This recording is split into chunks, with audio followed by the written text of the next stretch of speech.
जाना तनी बिया हो जाई भूला जाई बाकी याद करबो नो ये संगीत के एक के संगे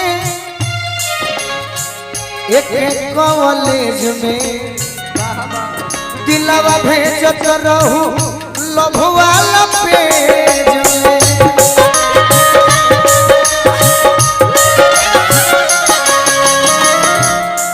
अलग रहलू न एको दिन जियब कैसे तहरा